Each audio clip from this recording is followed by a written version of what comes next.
ਬਾਣੀ ਦੇ ਬੋਹਿਤ जुगो जुग अटल परम सन्मान योग परम सत्कार योग चवर शतर तखत के मालक साहिबे कबाल साहिबे कमाल मुर्शदे कामल कामले रहबर पीरां दे पीर बाबियां दे बाबे जोगियां दे जोगी नाथां दे नाथ रहबरां दे रहबर गुरुआं दे गुरु समुच्चे मनुखता दा सांझा आत्मक भंडार शाहे शहनशाह धन धन पिता साहिब श्री गुरु ग्रंथ साहिब जी दी पावन पवित्र हजूरी अंदर जुड़ बैठी गुरु रूप सन्मान योग साध संगत जीओ गुरु की बख्शी फतेह प्रवान करो। वाहिगुरु जी का खालसा वाहिगुरु जी की फतेह। वडभागी हो साध संगत जी। महान सतगुरु बाला प्रीतम साहिब श्री गुरु हरकृष्ण साहिब पातशाह जी दे पावन इतिहासक अस्थान गुरुद्वारा बंगला साहिब जुड़ बैठे हो टीवी चैनलों राहें देशां विदेशों तो गुरु की प्यारी साध संगत अपने घर बैठे इस पावन स्थान दे नाल जुड़ रही है। गुरु हरकृष्ण साहिब पातशाह जी दियां बख्शिशां लै रहे हो रहमतां लै रहे हो। होवे भी क्यों ना बख्शिशां रहमतां नदरे इनायत मिलनी इस पावन स्थान तो है। जद गुरु की नज़र दे विच आ जाइए जद गुरबाणी दे नाल जुड़ जाइए जद उसनूं गा लईए क्योंकि जो शब्द आप जी ने सरवण किया है अज यही वचन सतगुरु गुरु अर्जन देव पातशाह जी कह रहे ने है कोई राम प्यारो गावे कहते होवे कोई जो परमात्मा वाहिगुरु का नाम उहदी बंदगी करता होवे। सिख धर्म है कीर्ति का धर्म परमात्मा नूं वाह वाह आखण दा धर्म। गौड़ी राग अंदर गौड़ी बैरागण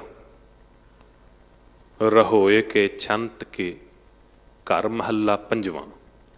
हुण गौड़ी बैरागण राग दे विच सतगुरु जी ने एक पावन शब्द उच्चारण किया है ते रहोए के की है रहोए ये ना पंजाब दे विच बुजुर्गां नूं पता होवेगा जद मातावां भैणां ना कोई खुशी का गीत गाना होवे उदों धारना लाई जाती है उच्ची हेक ला के रहोया इनू कहा जाता है ते उदों जो गीत गाए जाते ने ते सतगुरु गुरु अर्जन देव पातशाह जी ने भी गौड़ी बैरागण रहोए के छंत दे विच कहते खुशी दे गीत उस परमात्मा वाहिगुरु दी सिफत सलांघा करनी जद अंदर एक चाह हुंदा है अंदर एक आनंद हुंदा है खुशी दे नाल कोई गल कीती जावे कोई गीत गाया जावे किसी दे सिफतो सलांघा कीती जावे विआह शादियां दे विच मातावां भैणां गांदियां ने गीत ते सतगुरु गुरु अर्जन देव पातशाह जी कहते है कोई राम प्यारो गावे सरब कल्याण सूख सच पावे। कहते है कोई जो परमात्मा वाहिगुरु का नाम गांदा होवे क्योंकि सरब कल्याण सूख सच पावे कोई विरला ही है जिन्हें उस सुख की प्राप्ति की है जिदे करके सारे सुख मिल रहे ने। सरब कल्याण सुख सच पावे रहाओ दी पंक्ति सिख धर्म है कीर्ति का धर्म उन्होंने वाह वाह आखण का धर्म। तो सोहेला भी है ना सोहेला साहब का पाठ की है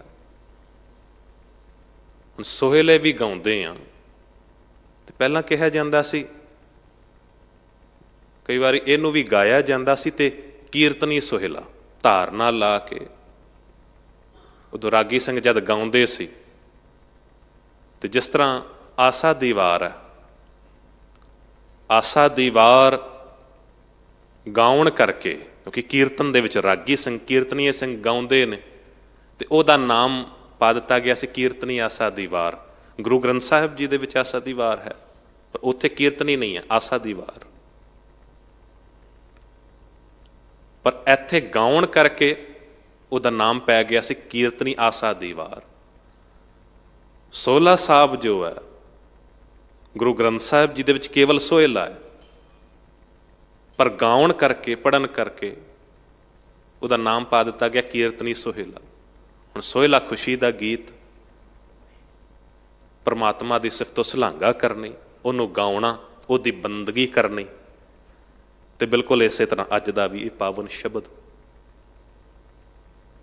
ਤੇ ਸਤਿਗੁਰੂ ਗੁਰੂ ਅਰਜਨ ਦੇਵ ਪਾਤਸ਼ਾਹ ਜੀ ਕਹਿੰਦੇ ਕਿ ਪ੍ਰਮਾਤਮਾ ਵਾਹਿਗੁਰੂ ਨੂੰ ਕੋਈ ਗਾ ਲਵੇ, ਉਹਦੀ ਸਿਫਤੋ ਸਲਾਘਾ ਕਰੇ, ਜਿਹਦੇ ਕਰਕੇ ਸਾਰੇ ਸੁੱਖ ਪ੍ਰਾਪਤ ਹੋ ਰਹੇ ਨੇ। ਸਰਬ ਕਲਿਆਣ ਸੁਖ ਸੱਚ ਪਾਵੈ। ਅਕਸਰ ਹੁੰਦਾ ਕੀ ਹੈ ਨਾ, ਮੈਂ ਬੇਨਤੀ ਪਹਿਲਾਂ ਵੀ ਕੀਤੀ ਸੀ ਕਿ ਪ੍ਰਮਾਤਮਾ ਨੂੰ ਨਾ ਲੱਭਣ ਦੇ ਲਈ ਲੋਕ ਬੜਾ ਦੌੜੇ ਨੇ, ਬੜਾ ਭਟਕੇ ਨੇ, ਤੇ ਆਪਣੇ ਆਪ ਨੂੰ ਧਰਮੀ ਅਖਵਾਉਣ ਵਾਲੇ ਲੋਕਾਂ ਨੇ, ਧਰਮ ਦੇ ਪੈਰੋਕਾਰ ਅਖਵਾਉਣ ਵਾਲੇ ਲੋਕਾਂ ਨੇ ਉਹ ਜੀ ਫਿਰ ਜਗ੍ਹਾਵਾਂ ਵੀ ਨਿਯੁਕਤ ਕਰ ਦਿੱਤੀਆਂ, ਬਣਾ ਦਿੱਤੀਆਂ, ਤੇ ਕਹਿ ਦਿੱਤਾ ਕਿ ਵੀ ਪ੍ਰਮਾਤਮਾ ਇੱਥੇ ਵਸਦਾ ਏ, ਤੁਸੀਂ ਇੱਥੇ ਆ ਜਾਓ। ਤੇ ਕਈ ਐਸੇ ਧਰਮੀ ਆਪਣੇ ਆਪ ਨੂੰ ਆਗੂ ਅਖਵਾਉਣ ਵਾਲੇ ਲੋਕਾਂ ਨੇ, ਉਹਨਾਂ ਨੇ ਤਾਂ ਇੱਥੇ ਤੱਕ ਕਹਿ ਦਿੱਤਾ ਸੀ ਜੋ ਗ੍ਰਸਤੀ ਜੀਵਨ ਹੁੰਦਾ ਹੈ ਨਾ, ਨਿਰਵਾਣ ਪਦ ਜੇ ਕਿਸੇ ਨੂੰ ਹਾਸਲ ਕਰਨਾ ਹੈ, ਨਿਰਵਾਣ ਪਦ ਇੱਕ ਉੱਚਾ ਪਦ, ਉੱਚੀ ਪੋਜੀਸ਼ਨ ਜੇ ਕਿਸੇ ਨੂੰ ਹਾਸਲ ਕਰਨੀ ਹੈ, ਤੇ ਫਿਰ ਗ੍ਰਸਤੀ ਜੀਵਨ ਜੋ ਹੈ ਉਸ ਨਿਰਵਾਣ ਪਦ ਦੇ ਰਸਤੇ ਦੇ ਵਿੱਚ ਇੱਕ ਦੀਵਾਰ ਹੈ। ਇਸ ਕਰਕੇ ਗ੍ਰਸਤੀ ਜੀਵਨ ਛੱਡ ਦਿਓ। ਤੇ ਕਈਆਂ ਨੇ ਛੱਡ ਵੀ ਦਿੱਤਾ, ਕਈ ਲੋਕ ਚਲੇ ਵੀ ਗਏ, ਉਸ ਗ੍ਰਸਤੀ ਜੀਵਨ ਨੂੰ ਛੱਡ ਕੇ ਪਹਾੜਾਂ ਤੇ ਚਲੇ ਗਏ ਨੇ, ਜੰਗਲਾਂ ਤੇ ਚਲੇ ਗਏ ਨੇ। ਪਰ ਹੋਇਆ ਕਿ ਉੱਥੇ ਜਾ ਕੇ ਵੀ ਹਾਲਤ ਇਹ ਬਣ ਗਈ, ਗ੍ਰਹਿ ਤਜ ਬਨ ਖੰਡ ਜਾਈਐ ਚੁਨ ਖਾਈਐ ਕੰਦਾ, ਅਜੂ ਵਿਕਾਰ ਨਾ ਛੋੜਈ ਪਾਪੀ ਮਨ ਮੰਦਾ।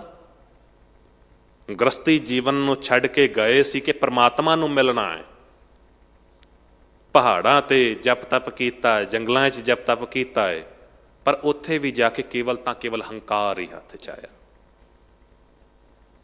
ਉਹਨੇ ਸੋਚਿਆ ਕਿ ਜੀ ਮੈਂ ਗ੍ਰਸਤ ਜੀਵਨ ਛੱਡ ਦਿਆਂਗਾ, ਮੈਂ ਇਕੱਲਾ ਰਵਾਂਗਾ ਤੇ ਪ੍ਰਮਾਤਮਾ ਨੂੰ ਹਾਸਲ ਕਰ ਲਿਆਂਗਾ, ਪਰ ਕੇਵਲ ਹੰਕਾਰ ਹੀ ਆਇਆ। ਤੇ ਅੱਜ ਦੇ ਇਸ ਪਾਵਨ ਸ਼ਬਦ ਦੇ ਵਿੱਚ ਵੀ ਸਤਿਗੁਰੂ ਜੀ ਇਹੀ ਕਹਿ ਰਹੇ ਨੇ, ਕਹਿੰਦੇ ਬਨ ਬਨ ਖੋਜਤ ਫਿਰਤ ਬੈਰਾਗੀ। ਬਨ ਬਨ ਖੋਜਤ, ਕਹਿੰਦੇ ਬੈਰਾਗੀ ਹੋਇਆ ਫਿਰਦਾ ਹੈ। ਜੰਗਲ ਜੰਗਲ ਕਿਆ ਭਵੈਂ ਵਣ ਕੰਡਾ ਮੋਣੇ, ਵਸੀ ਰੱਬ ਹਿਆਲੀ ਬਾਹਰ ਕਿਆ ਢੂੰਡੇ। ਤੈਨੂੰ ਪਤਾ ਨਹੀਂ ਹੈ ਪਰਮਾਤਮਾ ਦਾ ਜੋ ਅਸਲ ਘਰ ਹੈ ਉਹ ਹੈ ਤੇਰਾ ਹਿਰਦਾ। ਤੇ ਜੇ ਪ੍ਰਮਾਤਮਾ ਨੂੰ ਮਿਲਣਾ ਹੈ, ਜੇ ਉਹ ਧਰਮ ਨੂੰ ਕਮਾਉਣਾ ਹੈ, ਉਸ ਨਿਰਵਾਣ ਪਦ ਨੂੰ ਜੇ ਤੂੰ ਹਾਸਲ ਕਰਨਾ ਚਾਹੁੰਦਾ ਹੈ, ਤੇ ਤੈਨੂੰ ਪਤਾ ਹੋਣਾ ਚਾਹੀਦਾ ਹੈ ਕਿ ਤੂੰ ਗ੍ਰਸਤੀ ਜੀਵਨ ਦੇ ਵਿੱਚ ਰਹਿ ਕੇ ਹੀ ਉਸ ਨਿਰਵਾਣ ਪਦ ਨੂੰ ਹਾਸਲ ਕਰ ਸਕਦਾ ਹੈ, ਉਸ ਧਰਮ ਨੂੰ ਕਮਾ ਸਕਦਾ ਹੈ। ਗੱਲ ਤਾਂ ਬੜੇ ਸਤਿਗੁਰੂ ਜੀ ਕਹਿੰਦੇ ਮੇਰੀ ਖੁਸ਼ੀ ਤੇ ਉਹਦੇ ਉੱਤੇ ਹੋਵੇਗੀ, ਕੋਈ ਅੰਜਨ ਮਾਹਿ ਨਿਰੰਜਨ ਰਹੀਆ। ਅੰਜਨ ਕਿਹਾ ਜਾਂਦਾ ਹੈ ਕਾਲਕ ਨੂੰ, ਸੁਰਮੇ ਨੂੰ ਸੁਰਮਾ ਪਾਇਆ ਜਾਂਦਾ ਹੈ ਅੱਖਾਂ 'ਚ। ਮੈਂ ਇੱਕ ਵਾਰੀ ਬੇਨਤੀ ਕੀਤੀ ਸੀ ਕਿ ਕੋਈ ਕੱਪੜਿਆਂ ਦੀ ਦੁਕਾਨ ਉੱਤੇ ਕੰਮ ਕਰਦਾ ਹੋਵੇ ਸਾਰੀ ਦਿਹਾੜੀ, ਉੱਥੇ ਲਗਾ ਦੇਵੇ, ਉਹ ਕੰਮ ਕਰੇ ਕੱਪੜਿਆਂ ਦੀ ਦੁਕਾਨ ਦੇ ਵਿੱਚ, ਤੇ ਬਾਹਰ ਨਿਕਲ ਕੇ ਆਕੇ ਜੀ ਵੇਖੋ ਜੀ ਮੇਰੇ ਕੱਪੜਿਆਂ ਤੇ ਕੋਈ ਦਾਗ ਨਹੀਂ ਲੱਗਿਆ, मैं बेदाग निकलिया। किहड़ी वड्डी गल हो गई। कोई सुनार दी सुनियारी दी दुकान ते काम करदा होवे, डायमंड दी हीरे जवाहरात दी दुकान ते काम करदा होवे ते बाहर निकल के आखे जी मैं बेदाग निकलिया हाँ, किहड़ी वड्डी गल हो गई। उत्थे किहड़ी गंदगी आ। सतगुरु जी कहंदे मेरा सीस ते ओहदे अगे झुकेगा। काजर कोट मैं भई ना कारी, निर्मल बरन बनयोरी, ऐसो समर्थ बरन ना साको, ताकि उपमा जात ना कहोरी। कोई कोयले दी खान दे विच काम करदा होवे, सारा दिन उत्थे बतीत करके ते फिर बाहर निकले ते फिर कह दवे जी मैं बेदाग निकलिया हाँ, मेरे कपड़ियां उत्ते कोई दाग नहीं, मेरा सीस उहदे अगे झुकेगा। अंजन माहे निरंजन रही है। कोई कालक दे विच रह के कोई बेदाग होवे, गृहस्थी जीवन बतीत करदियां होइयां कोई धर्म नूं कमा लवे, कोई परमात्मा वाहिगुरू नूं पा लवे। सतगुरु जी कहंदे मेरा सीस उहदे अगे झुकदा है। राजा जनक जी बारे कहा गया सी ना, भाई साहब भाई गुरदास साहब जी वल्लों कहंदे भगत वड्डा राजा जनक है। हुण कई वारी जिस गल नूं पंक्ति नूं पढ़ीए ना ते सोच विच पै जांदे हां कि भगती ते राहां दे विच भी कोई उच्चा वड्डा हुंदा, कोई नीवा हुंदा। क्योंकि इत्थे तक कहा जांदा ना हम उत्तम नीच ना बदम हर शरणागत हर के लोग। इत्थे भगती दे राहां दे विच ना कोई नीवा है, ना उच्चा है, ना मध्यम है, इत्थे सारे बराबर ने। ते फिर भगत वड्डा राजा जनक किस तरह होया। ते भाई साहब भाई गुरदास साहब जी कहते भगत वड्डा राजा जनक है, गुरमुख माया विच उदासी। किसे दे कोल कुछ ना होवे, धन दौलत ना होवे, हीरे जवाहरात ना होण, महल माड़ियां ना होण, फिर कह दे जी मैनूं लोड़ नहीं, किहड़ी वड्डी गल हो गई। पर एक कोल हुंदियां सुनदियां राजे जनक कोल प्रजा भी है, महल माड़ियां भी ने, हीरे जवाहरात भी है, धन दौलत है, पर जो आत्मक तौर पर पकड़ है ना वो केवल तां केवल परमात्मा वाहिगुरू की बंदगी दे नाल है।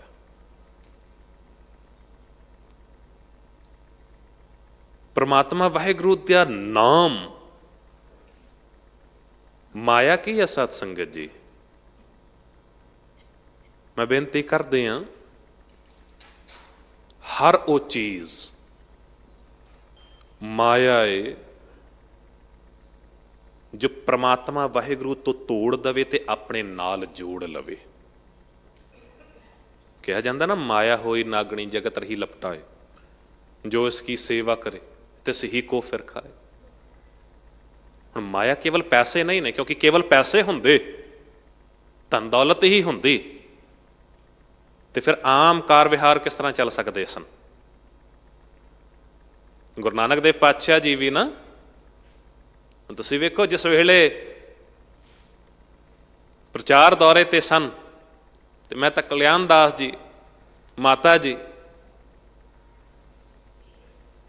उन्होंने जब मिलन गए ने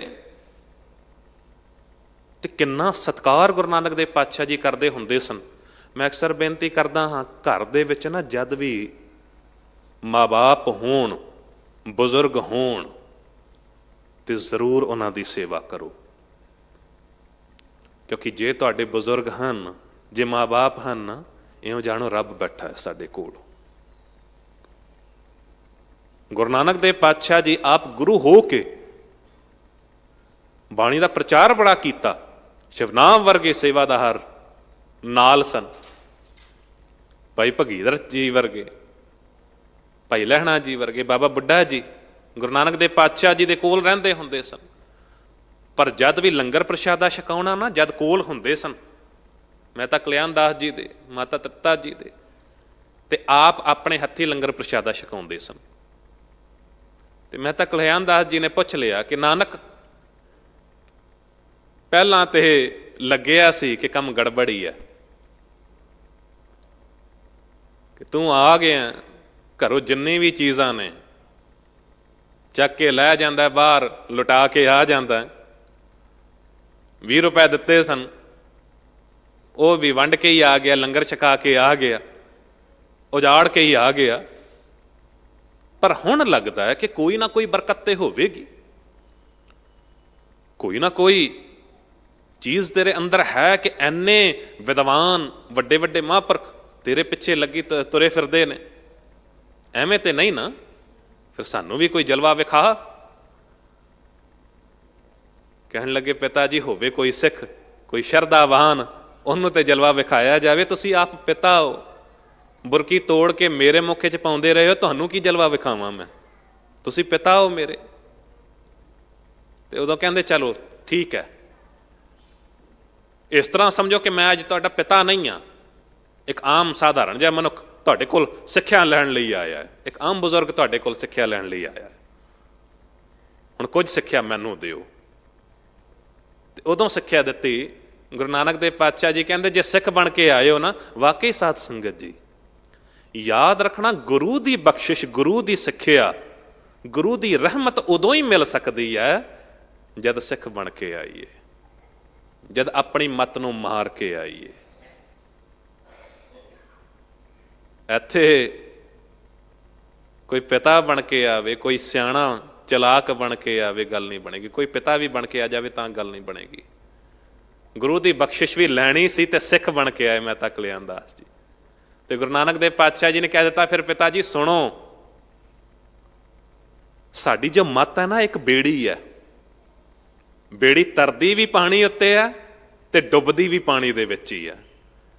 ਜਦ ਤੱਕ ਉਤਲੀ ਸਤਹ ਤੇ ਹੈ ਨਾ, ਪੂਰ ਤਰ ਜਾਂਦਾ ਹੈ, ਪਰ ਜਦ ਉਹੀ ਪਾਣੀ ਵਿੱਚ ਪੈ ਜਾਵੇ ਨਾ, ਬੇੜੀ ਡੁੱਬਣ ਲੱਗਿਆਂ ਦੇਰ ਨਹੀਂ ਲਾਉਂਦੀ। ਬਿਲਕੁਲ ਇਸੇ ਤਰ੍ਹਾਂ ਮੱਤ ਹੈ ਸਾਡੀ ਬੇੜੀ ਤੇ ਮਾਇਆ ਦਾ ਮੂੰਹ, ਇਹ ਅਥਾਹ ਸਮੁੰਦਰ ਹੈ। ਮਾਇਆ ਤੁਹਾਡੇ ਹੱਥਾਂ ਤੱਕ ਰਵੇ, ਮਾਇਆ ਕਾਰ ਵਿਹਾਰ ਤੱਕ, ਕਾਰੋਬਾਰ ਤੱਕ ਰਵੇ, ਮਾਇਆ ਵਰਤਨ ਵਿਹਾਰ ਤੱਕ ਰਵੇ, ਪਰ ਮਾਇਆ ਨੂੰ ਕਿਤੇ ਆਪਣੇ ਹਿਰਦੇ 'ਚ ਨਾ ਵਸਾ ਲੈਣਾ। ਕਿਉਂਕਿ ਜਿਸ ਤਰ੍ਹਾਂ ਪਾਣੀ ਬੇੜੀ ਦੇ ਵਿੱਚ ਪੈ ਜਾਂਦਾ ਤੇ ਬੇੜੀ ਡੁੱਬ ਜਾਂਦੀ ਹੈ, ਮਾਇਆ ਜੇ ਹਿਰਦੇ 'ਚ ਪੈ ਗਈ ਤੇ ਸੰਸਾਰ ਰੂਪੀ ਸਮੁੰਦਰ ਦੇ ਵਿੱਚ ਡੁੱਬਣ ਲੱਗਿਆ ਦੇਰ ਨਹੀਂ ਲੱਗੇਗੀ। ਇਸੇ ਤਰ੍ਹਾਂ ਮਾਇਆ ਇਹ ਹੈ ਸਾਧ ਸੰਗਤ ਜੀ, ਮਾਇਆ ਤੋਂ ਬਿਨਾਂ ਕੰਮ ਵੀ ਕੋਈ ਨਹੀਂ ਚੱਲਦਾ। ਗੁਰਦੁਆਰੇ ਵੀ, ਧਰਮ ਮੰਦਰ ਵੀ ਜੋ ਚੱਲ ਰਹੇ ਨੇ, ਇੱਥੇ ਵੀ ਜੋ ਲੰਗਰ ਚੱਲ ਰਿਹਾ ਜਾਂ ਸੇਵਾਵਾਂ ਹੋ ਰਹੀਆਂ ਨੇ, ਮਾਇਆ ਤੋਂ ਬਿਨਾਂ ਨਹੀਂ ਹੋ ਰਹੀਆਂ, ਉਸ ਪੈਸਿਆਂ ਤੋਂ ਬਿਨਾਂ ਨਹੀਂ ਹੋ ਰਹੀਆਂ।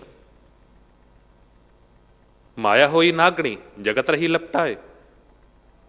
ਪਰ ਕਮਾਲ ਦੀ ਗੱਲ ਹੈ, ਜੇ ਵਿਚਾਰ ਕੀਤੀ ਜਾਵੇ, ਇੱਕ ਪਾਸੇ ਕਿਹਾ ਜਾ ਰਿਹਾ ਮਾਇਆ ਤੋਂ ਦੂਰ ਰਹਿਣਾ ਤੇ ਦੂਜੇ ਪਾਸੇ ਮਾਇਆ ਤੋਂ ਬਿਨਾਂ ਕੰਮ ਵੀ ਨਹੀਂ ਚੱਲ ਰਿਹਾ। ਕੇਵਲ ਪੈਸੇ ਨਹੀਂ ਨੇ ਸਤ ਸੰਗਤ ਜੀ, ਇਹ ਮਾਇਆ ਜਤ ਹਰ ਵੀਸਰੈ, ਮੋਹ ਉਪਜੈ ਪਾਉ ਦੂਜਾ ਲਾਇਆ। ਮਾਇਆ ਇਹ ਹੈ ਅਸਲ ਤੌਰ ਤੇ, ਜੇ ਸਮਝ ਲਈਏ ਇਹ ਮਾਇਆ ਜਤ ਹਰ ਵੀਸਰੈ, ਹਰ ਉਹ ਚੀਜ਼ ਜੋ ਗੁਰੂ ਤੋਂ ਤੋੜ ਦਵੇ ਤੇ ਆਪਣੇ ਨਾਲ ਜੋੜ ਲਵੇ, ਉਹ ਭਾਵੇਂ ਕੋਈ ਵੀ ਚੀਜ਼ ਹੋਵੇ, ਭਾਵੇਂ ਤੁਹਾਡੀ ਪ੍ਰਾਪਰਟੀ ਹੈ, ਭਾਵੇਂ ਤੁਹਾਡੀ ਗੱਡੀ ਮੋਟਰ ਕਾਰ ਹੈ, ਭਾਵੇਂ ਲਗਜ਼ੂਰੀਅਸ ਲਾਈਫ ਹੈ, ਪਰਮਾਤਮਾ ਦੇ ਨਾਲ ਜੋ ਟੁੱਟ ਜਾਂਦਾ ਹੈ ਦੁਨਿਆਵੀ ਚੀਜ਼ਾਂ ਨੂੰ ਲੈ ਕੇ, ਉਹ ਮਾਇਆ ਦੇ ਨਾਲ ਜੁੜ ਜਾਂਦਾ ਹੈ। ਪਰ ਭਾਈ ਸਾਹਿਬ, ਭਾਈ ਗੁਰਦਾਸ ਸਾਹਿਬ ਜੀ ਕਹਿੰਦੇ ਭਗਤ ਵੱਡਾ ਰਾਜਾ ਜਨਕ ਹੈ, ਗੁਰਮੁਖ ਮਾਇਆ ਵਿੱਚ ਉਦਾਸੀ, ਇਸ ਕਰਕੇ ਮੈਂ ਉਹਨੂੰ ਵੱਡਾ ਭਗਤ ਕਹਿੰਦਾ ਹਾਂ ਕਿ ਸਭ ਕੁਛ ਹੈ, ਪਰ ਆਤਮਕ ਤੌਰ ਤੇ ਜੋ ਪਕੜ ਹੈ ਨਾ, ਉਹ ਪਰਮਾਤਮਾ ਦੇ ਨਾਲ ਹੈ। ਗ੍ਰਸਤੀ ਜੀਵਨ ਦੇ ਵਿੱਚ ਰਹਿੰਦਿਆਂ ਹੋਇਆਂ ਕੋਈ ਉਸ ਧਰਮ ਨੂੰ ਕਮਾ ਲਵੇ, ਉਸ ਪਰਮਾਤਮਾ ਨੂੰ ਕਮਾ ਲਵੇ, ਉਸ ਨਾਮ ਨੂੰ ਆਪਣੇ ਹਿਰਦੇ 'ਚ ਵਸਾ ਲਵੇ, ਗੱਲ ਤੇ ਤਾਂ ਬਣੇਗੀ। ਕਿਉਂਕਿ ਯਾਦ ਰੱਖਣਾ ਸਤ ਸੰਗਤ ਜੀ, ਗ੍ਰਸਤੀ ਜੀਵਨ ਕੇਵਲ ਆਮ ਗ੍ਰਸਤੀ ਜੀਵਨ ਨਹੀਂ, ਇੱਕ ਸਾਡਾ ਨਿਰਾ ਸਕੂਲ ਹੈ। ਜਿਸ ਤਰ੍ਹਾਂ ਸਕੂਲ ਹੈ ਨਾ, ਸਕੂਲ ਦੇ ਵਿੱਚ ਸਾਨੂੰ ਸਿੱਖਿਆ ਦਿੱਤੀ ਜਾਂਦੀ ਹੈ, ਇਹ ਧਰਮ ਦਾ ਸਕੂਲ ਹੈ। ਧਰਮ ਕੀ ਹੈ? 3 ਚੀਜ਼ਾਂ ਨੇ, ਕਿਰਤ ਕਰਨਾ, ਵਣ ਛਕਣਾ, ਨਾਮ ਜਪਣਾ, ਇਹ ਤਿੰਨ ਚੀਜ਼ਾਂ ਇਹਨੇ ਨਾ। ਕਿਰਤ ਕਰਨੀ ਹੈ ਤੇ ਜੋ ਕਿਰਤ ਕਰਕੇ ਜੋ ਹਾਸਲ ਹੋਇਆ ਉਹਨੂੰ ਵਣ ਛਕਣਾ, ਵਣ ਕੇ ਛਕਣਾ। ਨਾਮ ਜਪਣਾ, ਪ੍ਰਮਾਤਮਾ ਵਾਹਿਗੁਰੂ ਦੀ ਬੰਦਗੀ ਕਰਨੀ, ਇਹ ਤਿੰਨ ਚੀਜ਼ਾਂ ਨੇ। ਇਹ ਤਿੰਨੋਂ ਹੀ ਚੀਜ਼ਾਂ ਸਾਨੂੰ ਗ੍ਰਸਤ ਜੀਵਨ ਵਿੱਚੋਂ ਮਿਲ ਜਾਂਦੀਆਂ ਨੇ। ਤੇ ਜਿਹੜਾ ਗ੍ਰਸਤੀ ਜੀਵਨ ਤੋਂ ਟੁੱਟਦਾ ਹੈ, ਸਭ ਤੋਂ ਪਹਿਲਾਂ ਤੇ ਉਹ ਕਿਰਤ ਤੋਂ ਟੁੱਟਦਾ ਹੈ। ਗੁਰਬਾਣੀ ਕਹਿੰਦੀ ਹੈ ਨਾ, ਮਕਟੂ ਹੋਏ ਕੇ ਕੰਨ ਪੜਾਏ। ਜਿਹੜਾ ਗ੍ਰਸਤੀ ਜੀਵਨ ਨੂੰ ਛੱਡ ਕੇ ਸੋਚੇ ਕਿ ਜੀ ਮੈਂ ਬਾਹਰ ਜਾ ਕੇ ਯੋਗੀਆਂ ਦੇ ਜੀਵਨ ਨੂੰ ਬਤੀਤ ਕਰਾਂ, ਉਹ ਭਗਵਾ ਭੇਖ ਬਣਾ ਲਵਾਂ ਆਪਣਾ, ਉਸ ਤਰੀਕੇ ਦੇ ਨਾਲ ਆਪਣਾ ਜੀਵਨ ਬਤੀਤ ਕਰਾਂ, ਤੇ ਕਹਿੰਦੇ ਪਹਿਲਾਂ ਤੇ ਕਿਰਤ ਤੋਂ ਟੁੱਟਦਾ ਹੈ। ਆਪ ਕਿਰਤ ਕਰਦਾ ਨਹੀਂ, ਦੂਜੇ ਦੇ ਕੰਮ ਤੇ ਆਸ ਰੱਖਦਾ। ਮਕਟੂ ਹੋਏ ਕਿ ਕੰਨ ਪੜਾਏ, ਉਹਦੀ ਹਾਲਤ ਇਹ ਬਣ ਜਾਂਦੀ ਹੈ, ਘਰ ਘਰ ਮੰਗੇ ਭੀਖਿਆ ਜਾਏ। ਗੁਰੂ ਨਾਨਕ ਦੇ ਪਾਤਸ਼ਾਹ ਜੀ ਮਹਾਰਾਜ ਨਾ ਕਹਿੰਦੇ, ਜਿਸ ਵੇਲੇ ਗੁਰਗੱਦੀ ਦੇ ਦਿੱਤੀ ਗਈ ਹੈ ਭਾਈ ਲਹਿਣਾ ਜੀ ਨੂੰ, ਗੁਰੂ ਅੰਗਦ ਦੇ ਪਾਤਸ਼ਾਹ ਜੀ ਨੂੰ, ਤੇ ਆਪ ਉਹਨਾਂ ਨੇ ਉਦਾਸੀ ਦਾ ਚੋਲਾ ਤਿਆਗ ਦਿੱਤਾ ਸੀ ਤੇ ਆਮ ਗ੍ਰਸਤ ਜੀਵਨ ਬਤੀਤ ਕਰਨ ਲੱਗ ਗਏ ਸਨ। ਆਮ ਸਾਦੇ ਕੱਪੜੇ ਜੋ ਆਪਾਂ ਪਾਉਂਦੇ ਹਾਂ, ਉਸ ਤਰੀਕੇ ਦੇ ਨਾਲ ਉਹਨਾਂ ਨੇ ਕੱਪੜੇ ਪਾਏ, ਆਮ ਸਾਧਾਰਨ ਜੀਵਨ ਬਤੀਤ ਕਰਨ ਲੱਗੇ। ਤੇ ਉਦੋਂ ਜੋਗੀ ਭੰਗਰਨਾਥ ਆ ਗਿਆ, ਤੇ ਜੋ ਸਵਾਲ ਜਵਾਬ ਹੋਏ ਨੇ, ਭਾਈ ਸਾਹਿਬ ਭਾਈ ਗੁਰਦਾਸ ਸਾਹਿਬ ਜੀ ਨੇ ਬਾਣੀ ਦੇ ਉਚਾਰਨ ਕੀਤਾ ਹੈ। ਕਹਿਣ ਲੱਗੇ, ਪੁੱਛੇ ਜੋਗੀ ਭੰਗਰਨਾਥ ਤੋਂ ਇਹ ਦੁੱਧ ਵਿੱਚ ਕਿਉਂ ਕਾਂਜੀ ਪਾਈ? ਜੋਗੀ ਭੰਗਰਨਾਥ ਨੇ ਸਵਾਲ ਕੀਤਾ ਕਿ ਹੈ ਗੁਰੂ ਨਾਨਕ ਦੇਵ ਪਾਤਸ਼ਾਹ ਜੀ ਮਹਾਰਾਜ, ਤੁਹਾਡਾ ਜੀਵਨ ਦੁੱਧ ਵਾਂਗ ਸੀ, ਇੱਕ ਚਿੱਟੇ ਦੁੱਧ ਵਾਂਗ। ਬਾਣੀ ਦਾ ਪ੍ਰਚਾਰ ਕਰਨਾ, ਆਪਣੇ ਪਰਿਵਾਰ ਨੂੰ ਛੱਡ ਕੇ ਤੁਸੀਂ ਚਲੇ ਗਏ ਸੀ, ਕਿੰਨੇ ਲੋਕਾਂ ਨੂੰ ਪਰਮਾਤਮਾ ਦੀ ਬੰਦਗੀ ਦੇ ਨਾਲ ਜੋੜਿਆ, ਗੁਰਬਾਣੀ ਦੇ ਨਾਲ ਜੋੜਿਆ, ਉਹ ਭਰਮ ਭੁਲੇਖੇ ਕੱਢੇ ਨੇ। ਤੇ ਫਿਰ ਤੁਸੀਂ ਉਦਾਸੀ ਦਾ ਚੋਲਾ ਤਿਆਗ ਕੇ ਆਮ ਸਾਧਾਰਨ ਜੀਵਨ ਬਤੀਤ ਕਰਨ ਲੱਗ ਗਏ ਹੋ। ਇਹ ਤਾਂ ਇਉਂ ਜਾਣੋ ਕਿਸੇ ਨੇ ਦੁੱਧ ਦੇ ਵਿੱਚ ਕਾਂਜੀ ਪਾ ਦਿੱਤੀ ਆ। ਪੁੱਛੇ ਜੋਗੀ ਭੰਗਰਨਾਥ ਤੋਂ ਇਹ ਦੁੱਧ ਵਿੱਚ ਕਿਉਂ ਕਾਂਜੀ ਪਾਈ? ਫਿੱਟਿਆ ਚਾਟਾ ਦੁੱਧ ਦਾ, ਰੜਕਿਆ ਮੱਖਣ ਹੱਥ ਨਾ ਆਈ। ਤੇ ਗੁਰੂ ਨਾਨਕ ਦੇਵ ਪਾਤਸ਼ਾਹ ਜੀ ਕਹਿੰਦੇ, ਹੋਏ ਅਤੀਤ ਗ੍ਰਸਤ ਤਜ, ਫਿਰ ਉਨੀ ਕੇ ਗ੍ਰਹਿ ਮੰਗਣ ਜਾਏ। ਕਹਿਣ ਲੱਗੇ, ਜੋਗੀ ਤੂੰ ਸੰਨਿਆਸੀ ਹੋਇਆ, ਤੂੰ ਗ੍ਰਸਤ ਜੀਵਨ ਨੂੰ ਤਿਆਗ ਕੇ ਤੂੰ ਸੋਚਦਾ ਹੈ ਕਿ ਮੈਂ ਪ੍ਰਮਾਤਮਾ ਨੂੰ ਪਾ ਲਵਾਂਗਾ। ਉਸ ਗ੍ਰਸਤੀ ਜੀਵਨ ਨੂੰ ਛੱਡ ਕੇ ਤੂੰ ਚਲਾ ਗਿਆ, ਜੰਗਲਾਂ ਦੇ ਵਿੱਚ ਭਟਕਦਾ ਰਿਹਾ। ਪਰ ਜਦ ਤੈਨੂੰ ਕੱਪੜੇ ਦੀ ਲੋੜ ਪਈ, ਜਦ ਤੈਨੂੰ ਭੋਜਨ ਦੀ ਲੋੜ ਪਈ, ਫਿਰ ਤੂੰ ਉਹਨਾਂ ਹੀ ਗ੍ਰਸਤੀ ਜੀਵਨ ਦੇ ਸਾਹਮਣੇ ਆ ਕੇ ਭਿਖਾਰੀ ਬਣ ਕੇ, ਮੰਗਤਾ ਬਣ ਕੇ ਖਲੋ ਗਿਆ। ਮੈਨੂੰ ਦੱਸ, ਮੰਗਤਾ ਵੱਡਾ ਹੁੰਦਾ ਜਾਂ ਦਾਤਾ ਵੱਡਾ ਹੁੰਦਾ?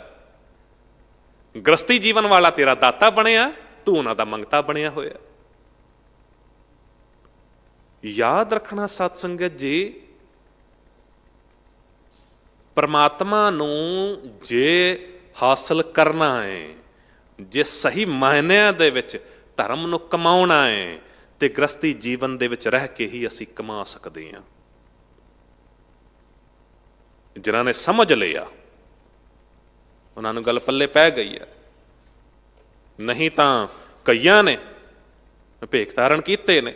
ਕਹਿ ਦਿੱਤਾ ਗਿਆ ਨਾ, ਬਨ ਬਨ ਖੋਜਤ ਫਿਰਤ ਬੈਰਾਗੀ, ਬਿਰਲੇ ਕਾਹੂ ਏਕ ਲਿਵ ਲਾਗੀ। ਕੋਈ ਵਿਰਲਾ ਹੀ ਹੈ ਜੇ ਪ੍ਰਮਾਤਮਾ ਦੇ ਨਾਮ ਦੇ ਨਾਲ ਜੁੜਿਆ। ਜਿਨ ਹਰ ਪਾਇਆ ਸੇ ਵਡਭਾਗੀ, ਜਿਨ੍ਹਾਂ ਨੇ ਉਸ ਪ੍ਰਮਾਤਮਾ ਨੂੰ ਹਾਸਲ ਕਰ ਲਿਆ, ਵੱਡੇ ਭਾਗਾਂ ਵਾਲੇ ਨੇ। ਕਿਉਂਕਿ ਪ੍ਰਮਾਤਮਾ ਬਹੁਤ ਉੱਚਾ ਹੈ, ਬਹੁਤ ਵਿਸ਼ਾਲ ਹੈ, ਬਹੁਤ ਵੱਡਾ ਹੈ।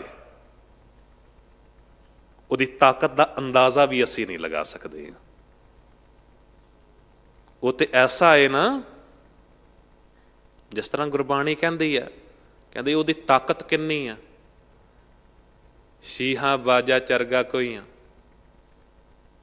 ਤਿਨਾ ਖਵਾਲੇ ਘਾਹ,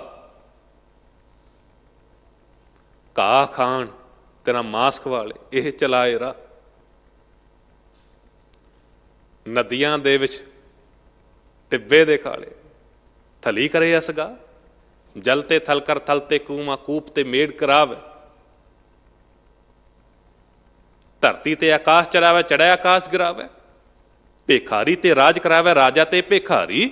ਖਲ ਮੂਰਖ ਤੇ ਪੰਡਿਤ ਕਰਬੋ, ਪੰਡਿਤ ਤੇ ਮੁਗਧਾਰੀ। ਨਾਰੀ ਤੇ ਜੋ ਪੁਰਖ ਕਰਾਵੇ ਪੁਰਖਨ ਤੇ ਜੋ ਨਾਰੀ। ਇੰਨਾ ਵੱਡਾ ਹੈ ਉਹ, ਜੇ ਚਾਵੇ। ਇੱਕ ਮੂਰਖ ਨੂੰ ਪੰਡਿਤ, ਪੰਡਿਤ ਨੂੰ ਮੂਰਖ ਬਣਾ ਸਕਦਾ ਹੈ। ਇੱਕ ਭਿਖਾਰੀ ਨੂੰ ਰਾਜਾ, ਰਾਜਾ ਨੂੰ ਭਿਖਾਰੀ ਬਣਾ ਸਕਦਾ ਹੈ ਜੇ ਉਹ ਚਾਵੇ। ਨਦੀਆਂ ਵਿੱਚ ਟਿੱਬੇ ਦਿਖਾ ਲੇ, ਕਹਿੰਦੇ ਨਦੀਆਂ ਦੇ ਵਿੱਚ ਵੀ ਉਹ ਟਿੱਬੇ ਦਿਖਾ ਸਕਦਾ ਹੈ। ਥਲੀ ਕਰੇ ਅਸਗਾ, ਜੇ ਉਹ ਚਾਵੇ। ਜਿਹੜੇ ਮਾਂਸ ਖਾਣ ਵਾਲੇ ਨੇ ਉਹਨਾਂ ਨੂੰ ਘਾਹ ਖਵਾ ਸਕਦਾ ਹੈ, ਜਿਹੜੇ ਘਾਹ ਖਾਣ ਵਾਲੇ ਨੇ ਉਹਨਾਂ ਨੂੰ ਮਾਂਸ ਖਵਾ ਸਕਦਾ ਹੈ। ਉਹਦੇ ਹੱਥ ਦੀ ਗੱਲ ਹੈ। ਤੇ ਜੋ ਸਾਰਿਆਂ ਨੂੰ ਪਾਲ ਰਿਹਾ ਹੈ, ਜੋ ਹਰ ਥਾਂ ਤੇ ਮੌਜੂਦ ਹੈ, ਜ਼ਰਰੇ ਜ਼ਰਰੇ ਦੇ ਵਿੱਚ ਹੈ, ਉਹ ਤੈਨੂੰ ਕਿਸ ਨੇ ਕਹਿ ਦਿੱਤਾ ਕਿ ਗ੍ਰਸਤੀ ਜੀਵਨ ਨੂੰ ਛੱਡ ਕੇ ਹੀ ਅਸੀਂ ਜੇ ਕਿਤੇ ਪਹਾੜਾਂ ਤੇ ਚਲੇ ਗਏ, ਇਕੱਲੇ ਉੱਥੇ ਜੀਵਨ ਜਾ ਕੇ ਬਤੀਤ ਕੀਤਾ ਤੇ ਉੱਥੇ ਹੀ ਪ੍ਰਮਾਤਮਾ ਮਿਲੇਗਾ? ਦਾਸ ਨੇ ਪਹਿਲਾਂ ਬੇਨਤੀ ਕੀਤੀ ਸੀ ਕਿ ਕਈਆਂ ਨੇ, ਤੁਸੀਂ ਵੇਖੋ, ਇਹੋ ਜਿਹੇ ਧਰਮ ਸਥਾਨ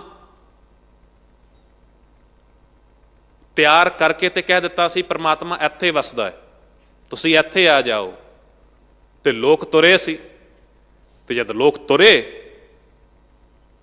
ਸਤਿਗੁਰੂ ਜੀ ਕਹਿੰਦੇ ਮੈਂ ਉਹਨਾਂ ਨੂੰ ਵੇਖ ਕੇ ਮੈਂ ਵੀ ਤੁਰ ਪਿਆ, ਸੋਚਿਆ ਕਿ ਪ੍ਰਮਾਤਮਾ ਨੂੰ ਮਿਲਾਂ। ਹੁਣ ਇੱਕ ਸਿੱਖਿਆ ਦੇਣੀ ਸੀ ਸਾਨੂੰ। ਕਹਿੰਦੇ ਉਹਨਾਂ ਲੋਕਾਂ ਨੂੰ ਵੇਖ ਕੇ ਮੈਂ ਵੀ ਤੁਰਿਆ ਤੇ ਹਰ ਇੱਕ ਟਿਕਾਣੇ ਤੇ ਗਿਆ, ਹਰ ਇੱਕ ਟਿਕਾਣੇ ਤੇ ਗਿਆ, ਕੇਵਲ ਨਿਰਾਸ਼ਤਾ ਹੀ ਹਾਸਲ ਹੋਈ, ਪ੍ਰਮਾਤਮਾ ਤੂੰ ਨਹੀਂ ਟਿਕਿਆ ਮਿਲਿਆ। ਪਰ ਲੋਕਾਂ ਨੂੰ ਸਮਝਾਉਣ ਦੇ ਲਈ ਇੱਥੇ ਤੱਕ ਕਹਿ ਦਿੱਤਾ, ਕਹਿੰਦੇ ਮੇਰੇ ਨਾਲ ਤੇ ਬੜੀ ਅਜੀਬ ਘਟਨਾ ਵਾਪਰ ਗਈ। ਹਜ ਕਾਬੇ ਹੋਂ ਜਾਏ ਥਾ, ਆਗੇ ਮਿਲਿਆ ਖੁਦਾ। ਕਹਿੰਦੇ ਉਹਨਾਂ ਲੋਕਾਂ ਨੂੰ ਵੇਖ ਕੇ ਮੈਂ ਹਜ ਕਾਬੇ ਵਿੱਚ ਚਲਾ ਗਿਆ, ਉੱਥੇ ਤੁਰਿਆ, ਰਸਤੇ ਦੇ ਵਿੱਚ ਹੀ ਹੋਇਆ ਕਿ ਪ੍ਰਮਾਤਮਾ ਮੈਨੂੰ ਮਿਲ ਪਿਆ, ਤੇ ਸਗੋਂ ਉਹ ਮੇਰੇ ਨਾਲ ਲੜ ਪਿਆ। ਹਜ ਕਾਬੇ ਹੋਂ ਜਾਏ ਥਾ, ਆਗੇ ਮਿਲਿਆ ਖੁਦਾਏ। ਸਾਈਂ ਮੁਝਸੇ ਲੜ ਪਿਆ, ਤੁਝ ਕਿਨ ਫਰਮਾਈ ਗਾਏ। ਤੈਨੂੰ ਕਿਸ ਨੇ ਕਹਿ ਦਿੱਤਾ ਕਿ ਮੈਂ ਫਲਾਣੀ ਜਗ੍ਹਾ ਤੇ ਹੀ ਮੌਜੂਦ ਹਾਂ? ਮੈਂ ਤੇ ਹਰ ਥਾਂ ਤੇ ਹਾਂ। ਗੁਰ ਮੇਰੇ ਸੰਗ ਸਦਾ ਹੈ ਨਾਲੇ, ਪਰ ਗੱਲ ਤੇ ਤਾਂ ਬਣੇਗੀ ਸਿਮਰ ਸਿਮਰ ਤੇ ਸਦਾ ਸੰਭਾਲੇ। ਕਮੀ ਤੇ ਸਾਡੀ ਹੈ ਕਿ ਅਸੀਂ ਨਹੀਂ ਸਿਮਰਦੇ, ਅਸੀਂ ਯਾਦ ਨਹੀਂ ਕਰਦੇ। ਪ੍ਰਮਾਤਮਾ ਸਾਡੇ ਨਾਲ ਹੀ ਹੈ, ਕਦਮ ਕਦਮ ਤੇ ਸਾਡੀ ਰੱਖਿਆ ਕਰ ਰਿਹਾ ਹੈ। ਪਰ ਗੱਲ ਤੇ ਸਾਡੀ ਹੈ ਕਿ ਅਸੀਂ ਪ੍ਰਮਾਤਮਾ ਨੂੰ ਕਿੰਨਾ ਕੁ ਯਾਦ ਕਰਦੇ ਹਾਂ, ਅਸੀਂ ਪ੍ਰਮਾਤਮਾ ਦੀ ਬੰਦਗੀ ਦੇ ਨਾਲ ਕਿੰਨਾ ਕੁ ਜੁੜ ਜਾਂਦੇ ਹਾਂ। ਕਿਉਂਕਿ ਤਾਂ ਕਿ ਸ਼ਰਨ ਜਿਨ ਬਿਸਰਤ ਨਾ ਹੈ, ਕਹਿ ਦਿੱਤਾ ਗਿਆ ਵਡਭਾਗੀ ਹਰ ਸੰਤ ਮਿਲਾ ਹੈ। ਕਹਿੰਦੇ ਜੇ ਕਿਤੇ ਤਾਂ ਕਿ ਸ਼ਰਨ ਜਿਨ ਬਿਸਰਤ ਨਾ ਹੈ, ਵਡਭਾਗੀ ਉਹੀ ਨੇ ਜੇ ਸ਼ਰਨ ਦੇ ਵਿੱਚ ਆ ਜਾਣ, ਜਿਨ੍ਹਾਂ ਉੱਤੇ ਕਿਰਪਾ ਹੋ ਜਾਵੇ। ਹਰ ਸੰਤ ਮਿਲਾ ਹੈ, ਵੱਡੇ ਭਾਗਾਂ ਦੇ ਨਾਲ ਹੀ ਹੈ ਉਹ ਸੰਤ ਮਿਲਾ ਸਕਦੇ ਨੇ, ਗੁਰੂ ਸਾਧੂ ਮਿਲਾ ਸਕਦੇ ਨੇ। ਜਨਮ ਮਰਨ ਤੇ ਮੂਲੇ ਨਹੀਂ, ਗੁਰੂ ਕੋਲ ਆ ਜਾਈਏ, ਗੁਰੂ ਦੀ ਸ਼ਰਨ ਦੇ ਵਿੱਚ ਆ ਜਾਈਏ, ਗੁਰੂ ਦੀ ਸਿੱਖਿਆ ਅਨੁਸਾਰ ਆਪਣੇ ਜੀਵਨ ਨੂੰ ਬਤੀਤ ਕਰੀਏ, ਤਾਂ ਹੀ ਸਾਡੇ ਜੀਵਨ ਦਾ ਵੀ ਪਾਰ ਉਤਾਰਾ ਹੋ ਸਕਦਾ ਹੈ, ਤਾਂ ਹੀ ਜਨਮ ਮਰਨ ਦੇ ਗੇੜ ਵਿੱਚੋਂ ਵੀ ਅਸੀਂ ਬਚ ਸਕਦੇ ਹਾਂ। ਇਹ ਸਭ ਕੁਝ ਹੀ ਸਾਨੂੰ ਪਤਾ ਲੱਗੇਗਾ ਜਦ ਗੁਰੂ ਗ੍ਰੰਥ ਸਾਹਿਬ ਜੀ ਦੀ ਹਜ਼ੂਰੀ ਦੇ ਵਿੱਚ ਆ ਜਾਵਾਂਗੇ। ਕਿਉਂਕਿ ਮੈਂ ਅਕਸਰ ਫਿਰ ਇਹੀ ਕਹਿੰਦਾ ਕਿ ਦੁਨੀਆ ਦਾ ਕੋਈ ਐਸਾ ਸਵਾਲ ਨਹੀਂ ਜਿਹਦਾ ਜਵਾਬ ਅਸੀਂ ਨਹੀਂ ਲੈ ਸਕਦੇ ਹਾਂ ਗੁਰੂ ਗ੍ਰੰਥ ਸਾਹਿਬ ਜੀ ਤੋਂ। ਕੋਈ ਵੀ ਐਸਾ ਸਵਾਲ ਹੋਵੇ। ਭਾਈ ਗੁਰਦਾਸ ਸਾਹਿਬ ਜੀ ਨੇ ਵੀ ਇੱਕ ਜਗ੍ਹਾ ਨਾ ਬੜੀ ਤਰੀਕੇ ਦੇ ਨਾਲ ਕਹਿ ਦਿੱਤਾ, ਕਹਿੰਦੇ ਗੁਰੂ ਕੇ ਸਿੱਖਾ ਜੇ ਤੂੰ ਧਰਮ ਕਮਾਉਣਾ ਹੈ ਤੇ ਗੁਰੂ ਗ੍ਰੰਥ ਸਾਹਿਬ ਜੀ ਦੇ ਵਿੱਚ ਹਰ ਇੱਕ ਚੀਜ਼ ਸਾਨੂੰ ਦੱਸੀ ਗਈ ਹੈ, ਐਗਜ਼ਾਮਪਲ ਦੇ ਕੇ, ਉਦਾਹਰਣ ਦੇ ਕੇ ਦੱਸਿਆ ਗਿਆ, ਤੇ ਹਰ ਇੱਕ ਚੀਜ਼ ਦੀ ਸ੍ਰੇਸ਼ਟਤਾ ਮੰਨੀ ਗਈ ਹੈ। ਗ੍ਰਸਤੀ ਜੀਵਨ ਕੀ ਹੈ, ਗ੍ਰਸਤੀ ਜੀਵਨ ਧਰਮ ਕਿਸ ਤਰ੍ਹਾਂ ਹੈ ਸਾਧ ਸੰਗਤ ਜੀ। ਭਾਈ ਗੁਰਦਾਸ ਸਾਹਿਬ ਜੀ ਕਹਿੰਦੇ ਜੈਸੇ ਸਰ ਸਰਤਾ ਸਕਲ ਮੈਂ ਸਮੁੰਦ ਵੱਡੋ, ਜਿਸ ਤਰ੍ਹਾਂ ਨਾ ਨਦੀਆਂ ਤਾਲਾਬਾਂ ਤੋਂ ਸਭ ਤੋਂ ਵੱਡਾ ਸਮੁੰਦਰ ਹੁੰਦਾ, ਮੇਰ ਮੇ ਸੁਮੇਰ ਵੱਡੋ, ਪਹਾੜਾਂ ਵਿੱਚੋਂ ਸੁਮੇਰ ਪਰਬਤ ਸਭ ਤੋਂ ਉੱਚਾ ਹੈ। ਤਰਵਰ ਵਿਖੇ ਚੰਦਨ ਬਿਰਖ ਬਡੋ, ਧਾਤ ਮੈਂ ਕਨਕ ਅਤ ਉਤਮ ਕੈ ਮਾਨ ਹੈ। ਜੰਗਲਾਂ ਦੇ ਵਿੱਚ ਚੰਦਨ ਦਾ ਬੂਟਾ ਉਹ ਸ੍ਰਿਸ਼ਟ ਮੰਨਿਆ ਜਾਂਦਾ ਹੈ। ਧਾਤਾਂ ਵਿੱਚੋਂ ਜਿਹੜਾ ਸੋਨਾ ਹੈ ਉਹ ਸਭ ਤੋਂ ਕੀਮਤੀ ਮੰਨਿਆ ਜਾਂਦਾ, ਚੰਗਾ ਮੰਨਿਆ ਜਾਂਦਾ। ਪੰਛੀਆਂ ਮੈਂ ਹੰਸ, ਮ੍ਰਿਗਰਾਜਨ ਮੈਂ ਸਾਰਦੂਲ। ਪੰਛੀਆਂ ਦੇ ਵਿੱਚੋਂ ਹੰਸ ਜੋ ਹੈ ਉਹ ਸ੍ਰੇਸ਼ਟ ਹੈ। ਤੇ ਜੰਗਲ ਦੇ ਵਿੱਚ ਜਿਹੜਾ ਸ਼ੇਰ ਹੁੰਦਾ ਹੈ ਉਹਨੂੰ ਸਭ ਤੋਂ ਸ੍ਰੇਸ਼ਟ ਮੰਨਿਆ ਗਿਆ। ਤੇ ਹਰ ਇੱਕ ਚੀਜ਼ ਦੀ ਜੋ ਸ੍ਰੇਸ਼ਟਤਾ ਹੁੰਦੀ ਹੈ ਉਹ ਐਗਜ਼ਾਮਪਲ, ਉਹ ਉਦਾਹਰਣ ਸਾਨੂੰ ਦਿੱਤੀ ਗਈ ਹੈ। ਰਾਗਨ ਮੈਂ ਸ਼੍ਰੀ ਰਾਗ, ਪਾਰਸ ਪਖਾਨਾ ਰਾਗਾਂ ਵਿੱਚੋਂ ਸ਼੍ਰੀ ਰਾਗ ਜੋ ਹੈ ਉਹ ਸਭ ਤੋਂ ਸ੍ਰੇਸ਼ਟ ਹੈ, ਸਭ ਤੋਂ ਪਹਿਲਾਂ ਹੈ। ਤੇ ਬਿਲਕੁਲ ਇਸੇ ਤਰ੍ਹਾਂ ਕਹਿੰਦੇ ਗਿਆਨਨ ਮੈਂ ਗਿਆਨ ਅਰ ਧਿਆਨਨ ਮੈਂ ਧਿਆਨ ਗੁਰ, ਸਕਲ ਧਰਮ ਮੈਂ ਗ੍ਰਸਤ ਪ੍ਰਧਾਨ ਹੈ। ਸਾਰੇ ਧਰਮਾਂ ਵਿੱਚੋਂ ਗ੍ਰਸਤੀ ਜੀਵਨ ਪ੍ਰਧਾਨ ਹੈ। ਗ੍ਰਸਤੀ ਜੀਵਨ ਪ੍ਰਧਾਨ ਕਿਸ ਤਰ੍ਹਾਂ ਹੈ? ਥੋੜਾ ਜਿਹਾ ਵਿਚਾਰ ਕਰਕੇ ਅੱਗੇ ਤੁਰਾਂ। ਗ੍ਰਸਤੀ ਜੀਵਨ ਦੇ ਵਿੱਚ ਧਰਮ ਸਾਨੂੰ ਕਿਸ ਤਰ੍ਹਾਂ ਮਿਲ ਸਕਦਾ ਹੈ? ਤੁਸੀਂ ਵੇਖੋ, ਘਰ ਦਾ ਪਤੀ ਵੀ ਹੈ ਨਾ, ਮਾਲਕ ਹੈ। ਘਰ ਦਾ ਮਾਲਕ ਜਾਂਦਾ ਹੈ ਬਾਹਰ, ਮਿਹਨਤ ਕਰਦਾ, ਮਸ਼ੱਕਤ ਕਰਦਾ ਹੈ, ਸਾਰੀ ਦਿਹਾੜੀ ਮਿਹਨਤ ਮਜ਼ਦੂਰੀ ਕਰਕੇ ਉਸ ਤੋਂ ਬਾਅਦ ਉਹਦੇ ਬਦਲੇ ਦੇ ਵਿੱਚ ਜੋ ਕੁਝ ਉਹਨੂੰ ਮਿਲਦਾ, ਉਹਨੂੰ ਸੈਲਰੀ ਮਿਲਦੀ ਹੈ ਜਾਂ ਕੁਝ ਵੀ ਮਿਲਦਾ ਹੈ, ਹੱਥ ਦੇ ਵਿੱਚ ਪੈਸੇ ਆਉਂਦੇ ਨੇ,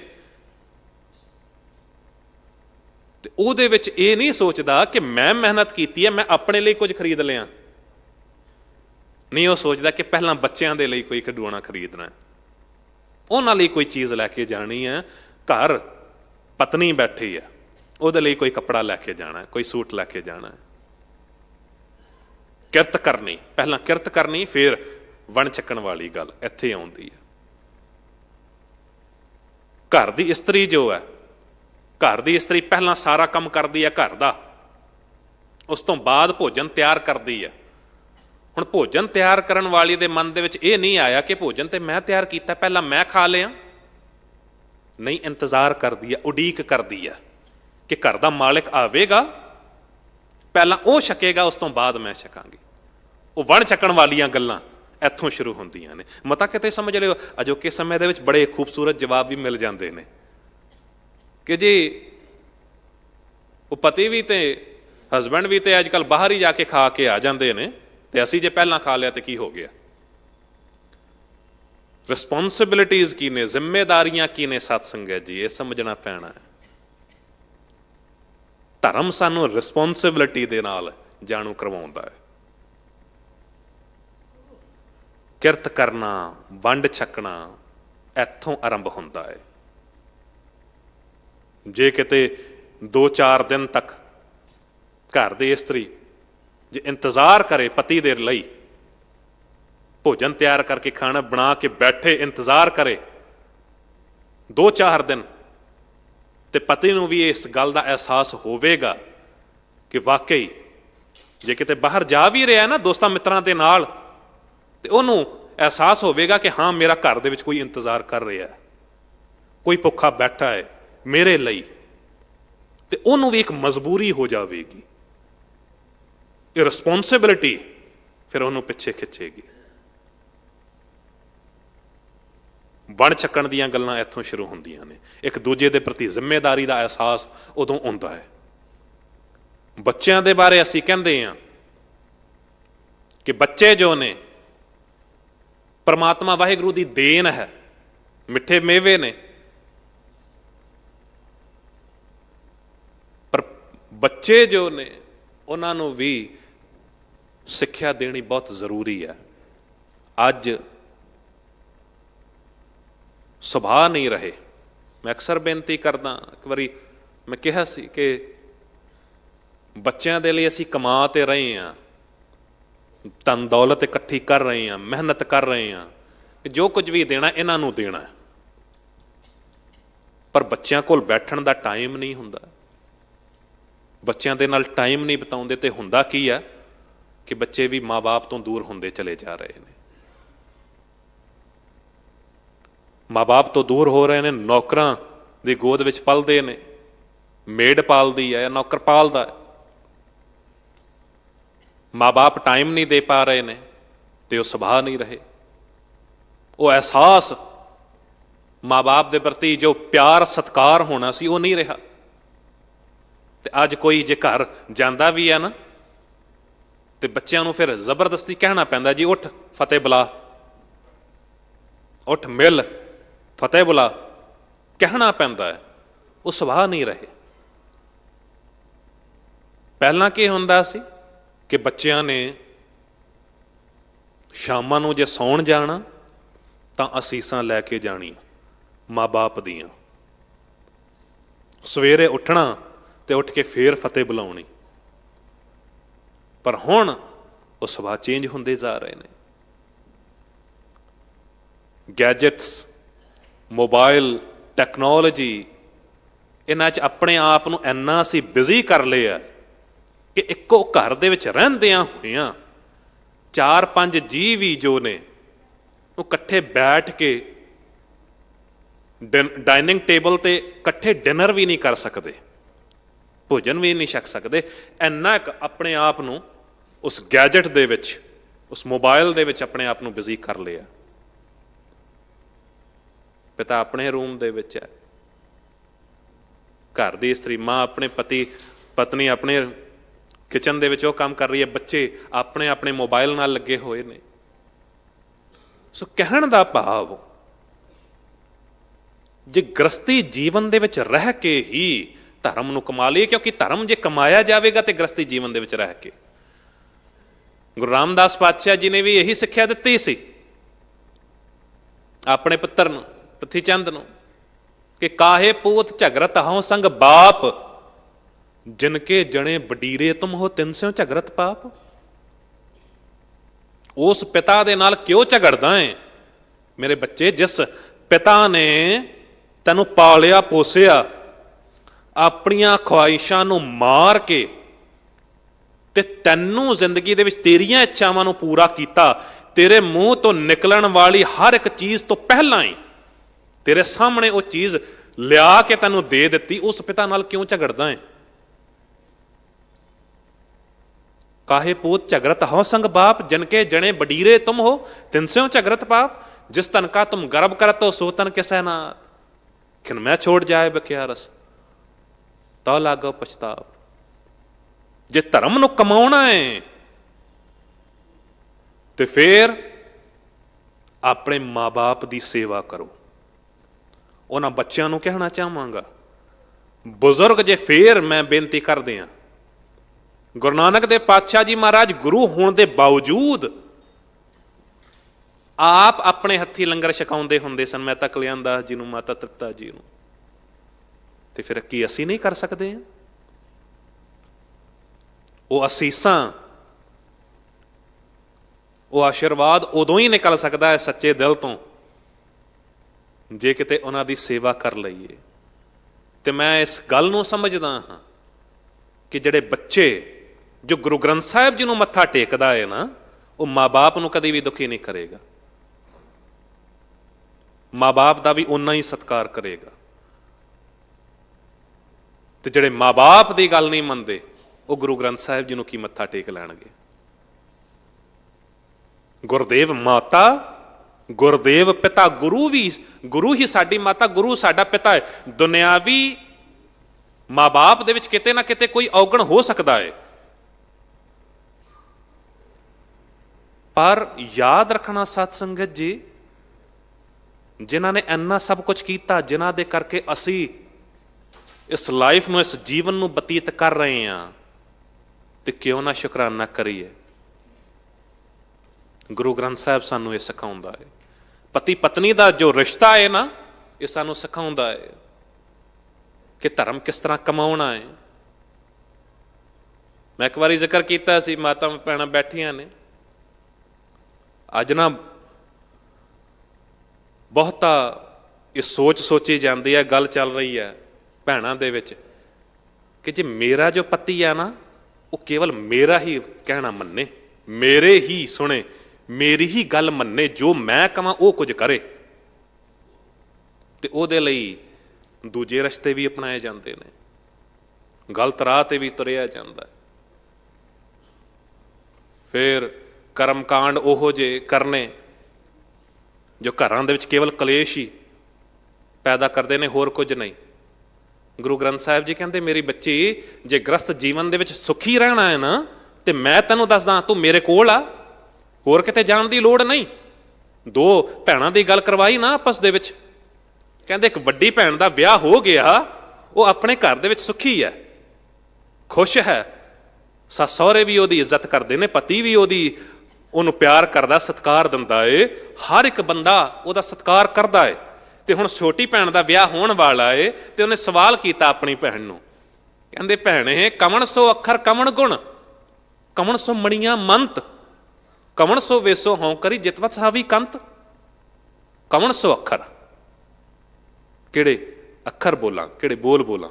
ਕਵਣ ਸੋ ਅੱਖਰ ਕਵਣ ਗੁਣ, ਕਿਹੜਾ ਗੁਣ ਅਪਣਾਵਾਂ। ਕਵਣ ਸੋ ਮਣੀਆਂ ਮੰਤ, ਕਿਹੜਾ ਵੇਸ ਅਪਣਾਵਾਂ ਜਿਹਦੇ ਕਰਕੇ ਮੇਰਾ ਪਤੀ ਵੀ ਮੇਰੇ ਵੱਸ ਦੇ ਵਿੱਚ ਆ ਜਾਵੇ, ਕਿਉਂਕਿ ਤੂੰ ਤਾਂ ਬੜੀ ਖੁਸ਼ ਆ, ਤੇ ਮੈਨੂੰ ਵੀ ਤਰੀਕਾ ਦੱਸ, ਮੈਂ ਵੀ ਉਹੀ ਚੀਜ਼ ਕਰਾਂ। ਤੇ ਉਦੋਂ ਵੱਡੀ ਭੈਣ ਨੇ ਦੱਸਿਆ, ਕਹਿੰਦੇ, ਨਿਮਨ ਸੋ ਅੱਖਰ ਖਮਣ ਗੁਣ, ਕਹਿੰਦੇ ਨਿਮਰਤਾ ਵਾਲੀ ਹੱਦ ਹੋਣੀ ਚਾਹੀਦੀ ਹੈ, ਨਿਮਰਤਾ ਵਾਲੇ ਬੋਲ ਹੋਣ। ਨਿਮਨ ਸੋ ਅੱਖਰ ਖਮਣ ਗੁਣ, ਬਰਦਾਸ਼ਤ ਕਰਨ ਵਾਲੀ ਹੱਦ ਹੋਣੀ ਚਾਹੀਦੀ ਹੈ।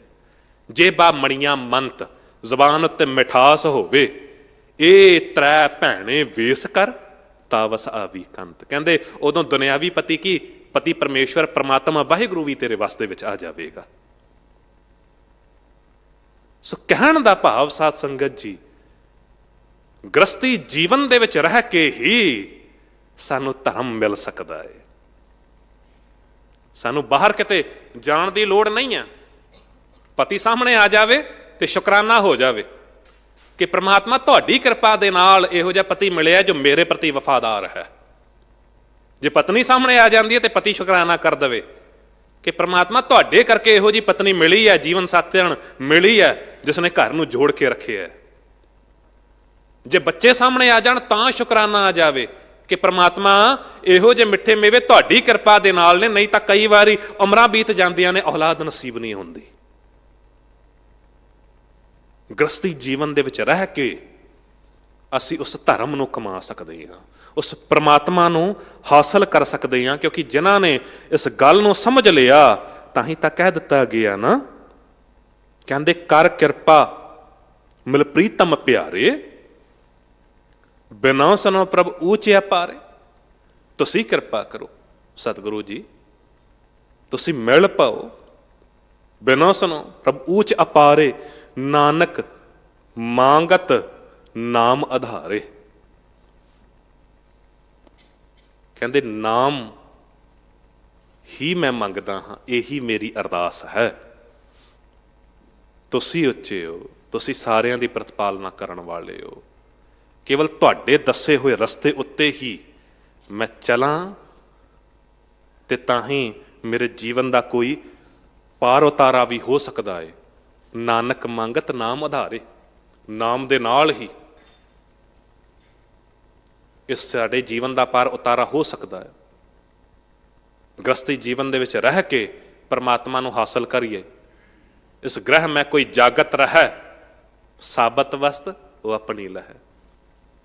ਇਸ ਗ੍ਰਹਿ ਦੇ ਵਿੱਚ ਗੱਲ ਭਾਵੇਂ ਇਸ ਗ੍ਰਹਿ ਦੀ ਹੋਵੇ, ਭਾਵੇਂ ਉਸ ਘਰ ਦੀ, ਆਪਣੇ ਘਰ ਦੀ, ਨਿਜ ਘਰ ਦੀ ਹੋਵੇ, ਇੱਕੋ ਗੱਲ ਹੈ। ਇਸ ਗ੍ਰਹਿ ਮੈਂ ਕੋਈ ਜਾਗਤ ਰਹਿ, ਸਾਬਤ ਵਸਤ ਉਹ ਆਪਣੀ ਲਹਿ।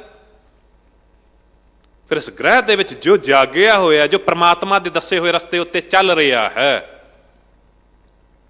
ਤੇ ਫਿਰ ਉਹਦਾ ਤੇ ਹਰ ਇੱਕ ਕੰਮ ਇਉਂ ਜਾਣੋ ਗੁਰਮੁਖਾਂ ਵਾਲਾ ਹੀ ਹੈ। ਗੁਰਮੁਖ ਹਾਸੇ ਗੁਰਮੁਖ ਰੋਵੇ, ਜੋ ਗੁਰਮੁਖ ਕਰੇ ਸਾਈ ਭਗਤੀ ਹੋਵੇ। ਉਹ ਸਾਰੀਆਂ ਹੀ ਚੀਜ਼ਾਂ ਫਿਰ ਭਗਤੀ ਵਾਲੀਆਂ ਹੀ ਬਣ ਜਾਂਦੀਆਂ ਨੇ ਜਦ ਸਾਡਾ ਜੀਵਨ ਇਹੋ ਜਿਹਾ ਬਣ ਜਾਂਦਾ ਹੈ ਕਿ ਹਰ ਇੱਕ ਚੀਜ਼ ਦੇ ਵਿੱਚ ਸ਼ੁਕਰਾਨਾ ਹੋਵੇ। ਕਿਉਂਕਿ ਪ੍ਰਮਾਤਮਾ ਹਰ ਥਾਂ ਤੇ ਮੌਜੂਦ ਹੈ। ਪ੍ਰਮਾਤਮਾ ਕੇਵਲ ਪਹਾੜਾਂ ਤੇ ਨਹੀਂ ਮੌਜੂਦ। ਮਤਾ ਕਿਤੇ ਸਮਝ ਲੈਣਾ ਕਿ ਪ੍ਰਮਾਤਮਾ ਕਿਤੇ ਜੰਗਲ ਦੇ ਵਿੱਚ ਹੈ ਜਾਂ ਉੱਚੀ ਚੋਟੀ ਤੇ ਹੈ, ਨਹੀਂ। परमात्मा हर थां ते है ते हर एक दी संभाल कर रहा है। दीनन की प्रतिपाल करे, नित संत उबार गनीमन गारै, पच पशु नग नाग निरादप सरब समय सबको प्रतिपार। पोखत है जल में थल में पल में, कल के नहीं कर्म विचारे, दीन दयाल दया निध, दुखन देखत है पर दैत ना हारे। हर एक नूं संभाल रहा है। सीचन हारा एक है माली, खबर करत है पात पत डाली। पत्ते पत्ते दी ओ रखिया करदा है, ते गुरु के सिखा तेरी रखिया क्यों नहीं करेगा। तू ते केवल नाम जप वेले दे नाल, पर उद्यम करना पएगा। सोच अपनी आप बनानी पएगी कि जे धर्म नूं कमाउणा है, जे परमात्मा नूं परमात्मा दे नेड़े होना है, तो फिर अमृत वेला तैनूं आप संभालना पएगा। ये नहीं कि घर दे विच है ते सुत्ता होया। हर रोज सात संगत जी सवेर वेले ये चेते रख लेना, अज दिन तो बाद तुसीं इस गल नूं चॉइसिस सानूं मिलदियां ने, हर रोज़ चॉइस मिलती है, चोण तुसीं करनी है। क्योंकि जिहड़े विनर होंदे ने ना, जेतू होंदे ने, जिन्हां ने अगे वधना हुंदा है, जिन्हां ने अपनी लाइफ नूं सक्सैसफुल बनाउणा है, उन्हां दे लई दो चॉइसां हुंदियां ने। पहली ते सवेरे उठणगे ते अमृत वेला संभाल लैण। पहली ते यह चॉइस है कि या ते जी हाले उठ गए हैं, सुपना तो बड़ा चंगा आया सी, क्यों ना थोड़ा होर सो लईए ते उस सुपने नूं होर अगे वेख लईए।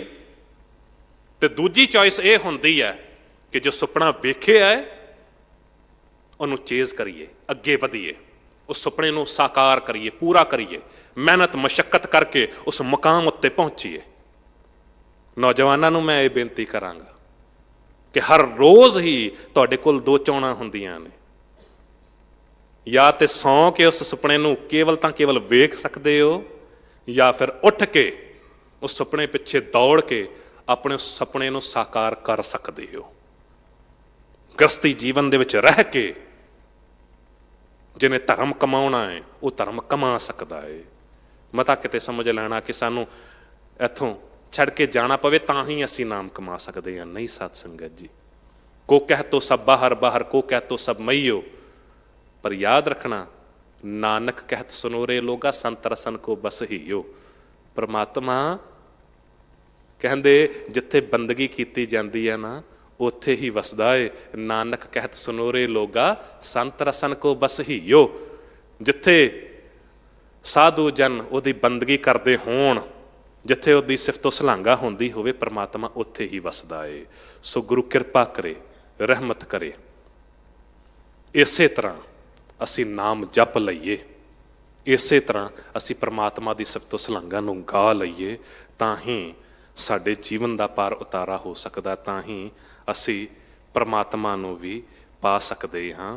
पंक्ति फेर उही है, जो ब्रह्मंडे सोई पिंडे, जो खोजै सो पावे। जिसने खोज की, जिसने यतन किया है, परमात्मा ते ओनों ही मिलिया है। सो इन्नी एक सेवा प्रवान करनी। मनमत अनुसार जे कथा करदियां होया कुछ बोल गया होवां, खिमा दा जाचक हाँ। गुरमत अनुसार जे आप सारिਆਂ ने कुछ श्रवण किया होवे, जिंदगी दे विच धारण करन दा यतन जरूर करना। धन्नवादी हाँ दल्ले सिख गुरुद्वारा प्रबंधक कमेटी दा, सारे ही सेवादार ते जिन्ने भी सेवा करन वाले ने, क्योंकि इन्हां दे सहयोग दे नाल ही साध संगत जी आप साध संगत दे रूबरू होके कथा दीयां सेवावां निभाउण दा मौका मिलदा है। गुरु की बख्शी फतेह प्रवान करो। वाहिगुरू जी का खालसा, वाहिगुरू जी की फतेह।